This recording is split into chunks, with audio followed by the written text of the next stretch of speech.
Shakeel already married है, इस वजह से वो मेरी बहन के साथ नहीं रहता है। अच्छा। तो आप उसको कम्प्लीटली कह सकते हैं कि वो झांसा दे करके उनको अपने साथ रखा था। अच्छा। उनका मिसयूज करता था।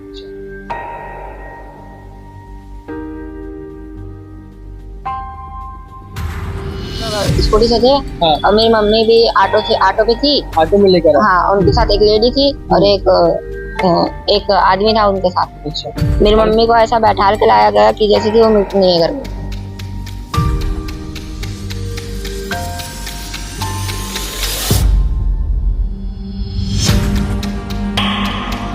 3 बच्चे हाँ। मेरी बहन के हैं। हाँ। और ना बहन रही ना उनके हस्बैंड रहे।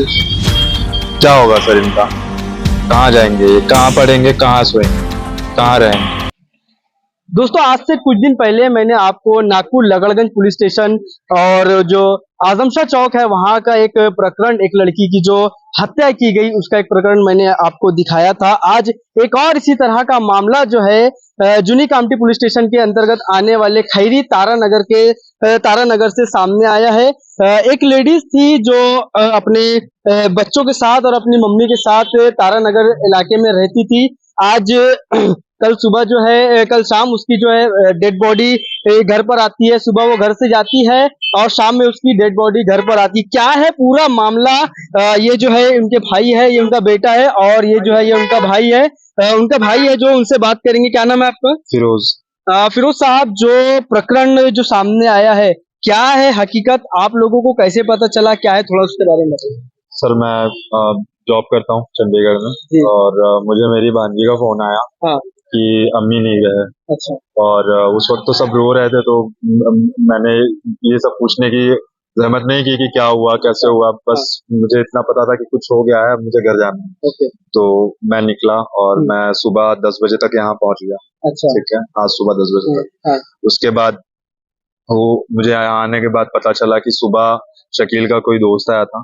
शकील कौन है? शकील मेरी बहन का हस्बैंड है। अच्छा। और सेकंड हस्बैंड है। अच्छा। उनसे कोई बच्चा नहीं है और शकील ऑलरेडी मैरिड है, इस वजह से वो मेरी बहन के साथ नहीं रहता है। अच्छा। तो आप उसको कम्प्लीटली कह सकते हैं कि वो झांसा दे करके उनको अपने साथ रखा था। अच्छा। उनका मिसयूज करता था। अच्छा। क्या झांसा देकर रखा? आप क्या क्या बताना चाह रहे हैं? झांसा दे करके रखा सर कई साल तक, और लोन के लिए वो इधर उधर अप्लाई करता रहा। अच्छा। ठीक है कि लेडीज है इसके नाम से मुझे लोन मिल जाएगा। और उसे जब लोन मिला तो फर्स्ट होम करके एक वेबसाइट है, उससे उसने लोन लिया। और उसकी जो रिटर्न ड्यूरेशन थी वो 60 डेज की थी, 2 महीने की थी। और क्योंकि वो उसको पता है कि वो नहीं पटा पाएगा। अच्छा। वो 20 लाख रुपए उसे हड़पने थे, इस वजह से उसने मेरी बहन 20 लाख का लोन था, 19,65,000 समथिंग कुछ था। हम भागे भागे यहाँ पर आए और हमें ये सब पता चला। अब हमें मिट्टी तक हमें पता नहीं था कि ऐसा कुछ कॉन्सेप्ट है, लेकिन जब हम मिट्टी के बाद घर गए तो हमें उसके गेट पे वो जो बैंक वालों ने लगा रखा था पॉम्पलेट कि 60 डेज की अवधि है, वो हमें देखने को मिला। वो अभी भी आप लगा हुआ है, आप उसके घर पे जाके देख सकते हो। मेरी बहन का नाम लिखा है, घर उसका। पैसे उठाए, पैसे गए कहाँ? क्या नाम था आपकी सिस्टर का? बेबी नाज। बेबी। तो लोन जो है वो बेबी नाज के नाम पर था या शकील के नाम? बेबी नाज के नाम पर था और वो पैसे शकील ने उठाए मेरी बहन के नाम। तो उनके जो है, इनकी जो सिस्टर है, उनके जो भांजे है वो भी हमारे साथ है, यानी कि जो मृतक है उनका बेटा। क्या हुआ, क्या नाम है, थोड़ा सा आप बता पाएंगे? मेरा नाम अल्तमस है। आपको कल कब पता चला? आपके घर से आपकी मम्मी को किसने लेकर गया, किसने लाकर छोड़ा, उसके बारे में बताइए। सवेरे मैं घर पे था, मैं बाहर पे जामुन के झाड़ के नीचे बैठ के था और एक आदमी आया, मैं उसको नहीं जानता। और वो मेरी मम्मी को बोला चलो करके रूम दिखाऊंगा। शकील अंकल ने भेजा था उसको। अच्छा। तो गए उनके साथ। करीबन सवेरे 9 बज रहे थे। 9 बजे फिर हो गए और मैं उनको पूछा भी कितने बजे आएंगे, तो बोले 2 बजे वापस आ जाएंगे। अच्छा। फिर हो गए तो फिर डायरेक्ट 4:40 पर। तो क्या बताया आकर उन्होंने? और वापसी में किसके साथ आई आपकी मम्मी? वापसी में वो लोग थे 4 लोग। अच्छा। 4 में से थे? 2 लोग बाइक से थे और 2 लोग स्कूटी से थे। और मेरी मम्मी भी ऑटो पे थी। ऑटो में लेकर? हाँ, उनके साथ एक लेडी थी और एक आदमी था उनके साथ। अच्छा। मेरी मम्मी को ऐसा बैठा के लाया गया कि जैसे कि वो मृत नहीं है घर में। अच्छा। तो आपको क्या बताया घर के अंदर क्या हुआ है?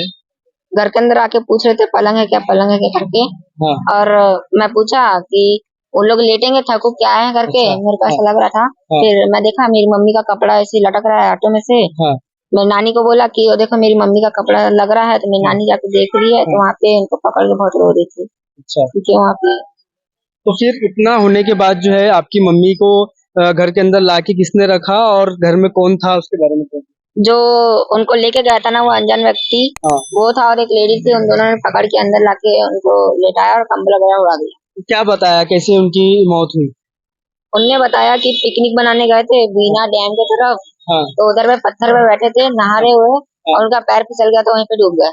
तो आपकी मम्मी को जब घर पर लेकर आए उनके कपड़े वगैरह गीले थे क्या? ऐसा कुछ नहीं। ऐसा लगा कि डूबी हुई है? नहीं। अभी क्या है आप लोगों की डिमांड? पुलिस स्टेशन में आप लोगों ने कंप्लेंट की, क्या है? सर 3 बच्चे हाँ। मेरी बहन के हैं, हाँ। और ना बहन रही ना उनके हस्बैंड रहे।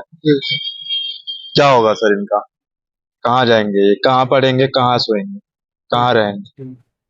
हाँ, पुलिस स्टेशन जूनी नाम की यहाँ पर एक खैरी गांव है, वहाँ तारानगर है। वहाँ एक महिला उम्र 40 साल उनकी एक्सीडेंटल डेथ हुई थी। इस बारे में हमारे डायल 112 से हमारे बीट मार्शल सीएफएस आया था। उस सीएफएस को अटेंड करने के लिए हमारे बीट मार्शल घटनास्थल पे गए, साथ में डीबी टीम और डे ऑफिसर भी साथ में थे। उन्होंने देखा कि वहाँ एक महिला इसकी अंतिम विधि की तैयारी चालू है। जब घटना की जानकारी ली तो पता चला कि वो पानी में डूबने से उसकी मौत हुई है। तो यह मामला यह एक्सीडेंटल डेथ का था, ना कि नेचुरल डेथ का। इसलिए पुलिस ने वहाँ घटनास्थल पे मौजूद जो उनके परिजन थे उनसे बात की, उनको बताया कि यह एक्सीडेंटल डेथ है और इस कारण यह पुलिस चौकसी होगी, तो आप सहकार्य करें।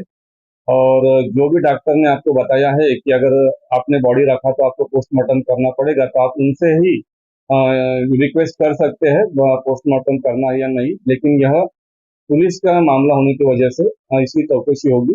परिजनों ने फिर यह बात को माना और फिर पुलिस ने जूनी गांधी पुलिस स्टेशन में इसका एडीआर दाखिल किया। बॉडी का इंक्वेस्ट और पीएम करके बॉडी परिजनों को सौंपी गई है। अब उस घटनास्थल के बारे में उपस्थित जो लोग साथ में गए थे उनसे तथा वहाँ के पुलिस पार्टी और स्थानिक नागरिक, इनसे बात करने के बाद यह पता चला है कि वह घटनास्थल यह खापरगढ़ पुलिस स्टेशन की हद्दी में आता है। और परिजन वालों का जो भी आक्षेप है उस बारे में खापरगढ़ पुलिस स्टेशन को जो भी मदद जूनी गांधी पुलिस स्टेशन से की जाएगी या उनकी अपेक्षा रहेंगी वो की जाएगी। जी, अगर उनके परिजन वालों ने ऐसा कुछ आरोप लगाया है तो यह घटना अभी चौकसी के अधीन है। तो यह बात जो भी परिजन वालों ने बोले वह भी सामने आ ही जाएगी, और इसलिए जो भी मदद लगेंगी वो पुलिस स्टेशन जूनी गांधी की तरफ से की जाएगी।